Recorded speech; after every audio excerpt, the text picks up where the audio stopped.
Hello and welcome to the weekend edition of ePrime. I am Daedran. Biennial concert Fun in the Sun is set to take on a new community engagement initiative to fill the gap this year. This year's event is scheduled for tomorrow at the Folly Oval in Port Antonio. Fun in the Sun community engagement will feature performances from beloved local gospel artists as well as to facilitate recruitment drives for the Jamaica Constabulary Force. Here to tell us more about the event is gospel singer Carleen Davis, who believes this initiative will bring about change. Jamaica Fun in the Sun community engagement, and it starts this Saturday in Port Antonio at the Folly Oval and Sunday at Mandible Primary School. It is truly a time of giving back. It's truly a time of engaging our community and reminding our youths that there's purpose on their lives.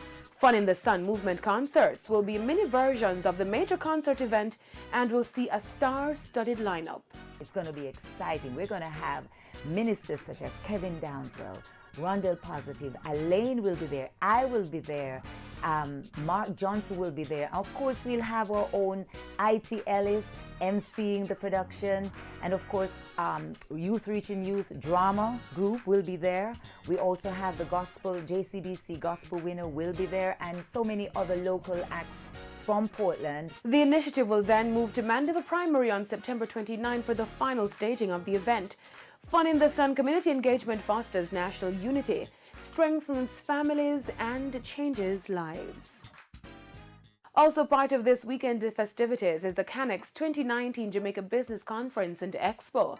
The event, held at the Montego Bay Convention Center, will see an impressive lineup of speakers addressing various aspects of the cannabis industry. Reggae artist Richie Spice will headline the Kanaks after party dubbed High on the Farm, slated for Saturday. Second time around, and it's a good vibe. You know, we've been there last year, and you know, the whole organization, it's well put together, you know, it's well staged. I mean, the farm, massive, you know what I mean. Everyone should come and have a vibe and hang out by the farm, and, you know, I know you'll full enjoy yourself.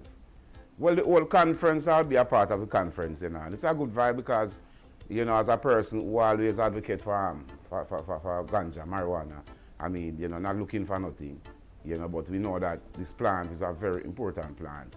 Which means, you know, it can do great for our economy.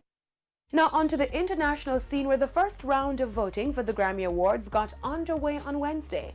Songs and albums released from October 1, 2018 to August 31 this year are eligible for nomination. The award is viewed as the music industry's highest honor. The first round of voting will conclude October 10.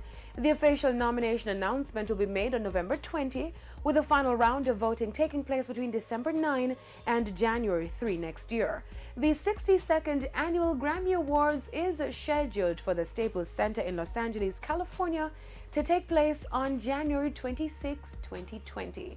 That's it for the weekend edition of ePrime. I'm Daedran. Thank you for watching.